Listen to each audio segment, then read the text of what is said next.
जो चोर गाड़ियों को चोरी करके ले जाते हैं, आज उनके गाड़ियों का पापड़ बनेगा। आओ देखते हैं कौन सी गाड़ी चोरी की लगती है।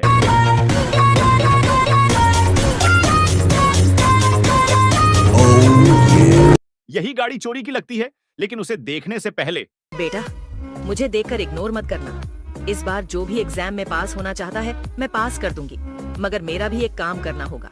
तुम्हें इस वीडियो को एक लाइक और चैनल को सब्सक्राइब करना होगा और 5 सच्चे मित्र को शेयर करना होगा। और मेरे बेटे जाते जाते कमेंट में सरस्वती माँ लिख दो। और इसका तो पापड़ बन गया।